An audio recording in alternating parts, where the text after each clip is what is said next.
Scenes from Geistopia. Trippin' the Life Fantastic, Part 3. What's going on? So let me see here. I'm moving along, kind of also adjusting my plans and my schemes as I go, but what else is new? Let's see. Things to talk about.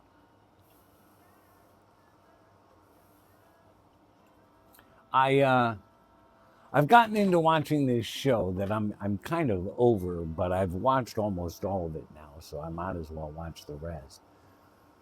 Titled Homicide, Life on the Streets. It was an early 1990s crime show, had like 6 seasons, pre-Law and Order.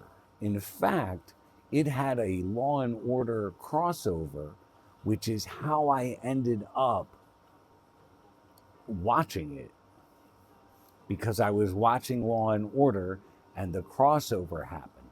I thought it was a different crossover. I'll tell you why in a second. But I've been watching it. It's okay. It's interesting to me from a cultural standpoint, I guess. It was an early cop show, and it shows. They were doing the free form kind of filming, which was kind of new at the time, and they might have been one of the first shows to do it. So I find the shooting interesting. The characterization, a lot of it to me is just all overdone. But I've come to appreciate some of the characters. I don't know. Like I say, I'm just kind of watching it.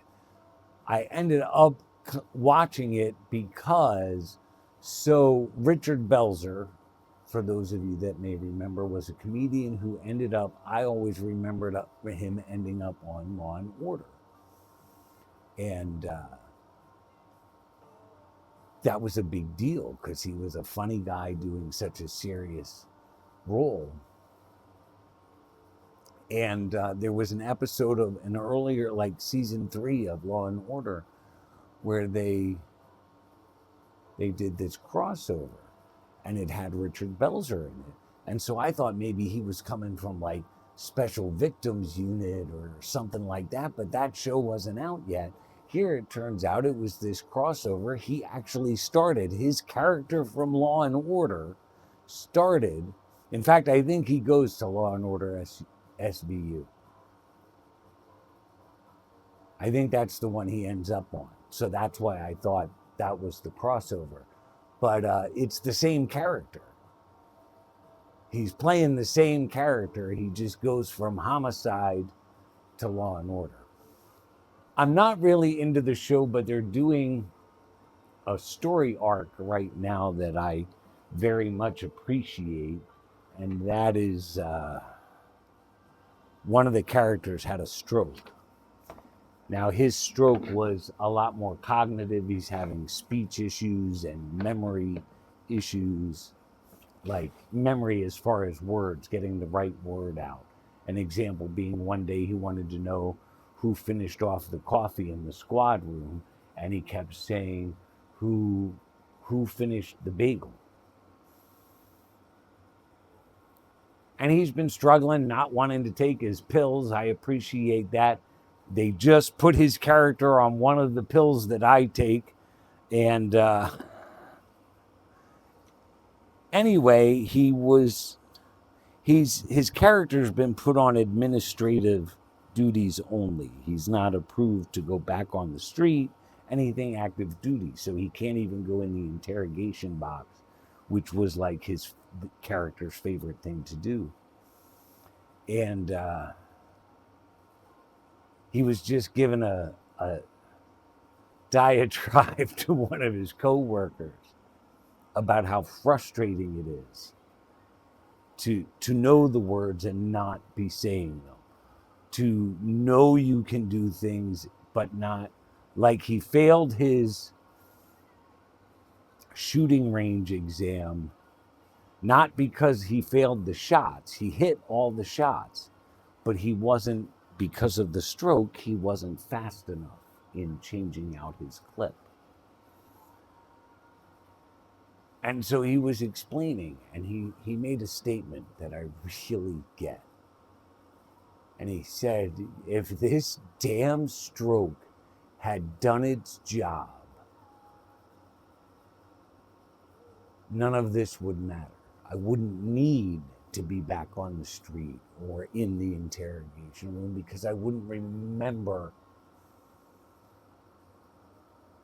what it was like. But the stroke didn't do its job. And some days I really feel that. If this damn stroke had just done its job, I wouldn't have any of the issues that I have.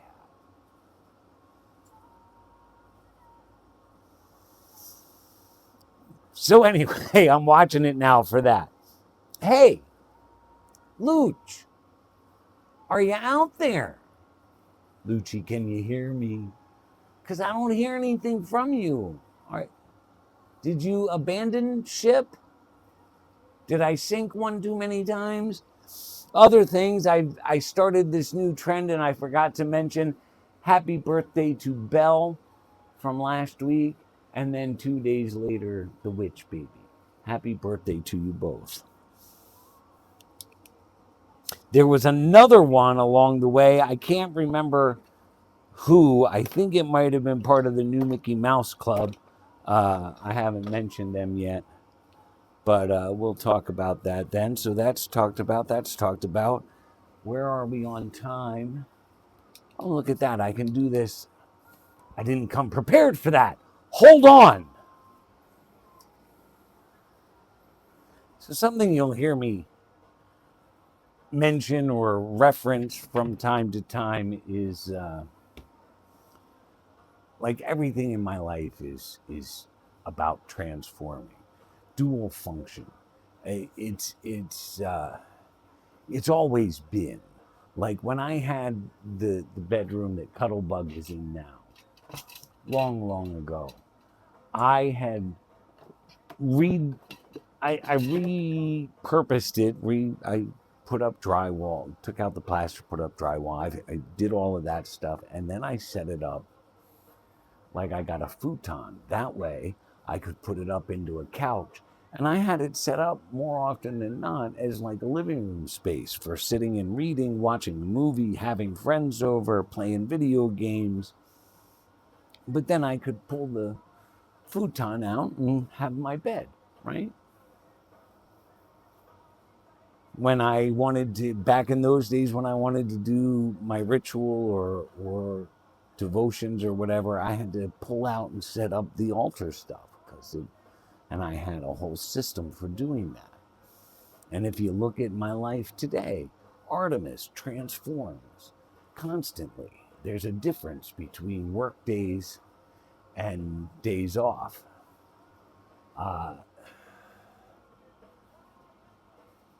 Seats go up or down, and trash cans go in and out, and the work bags get stored together, and the crates get folded up compactly and tucked away. And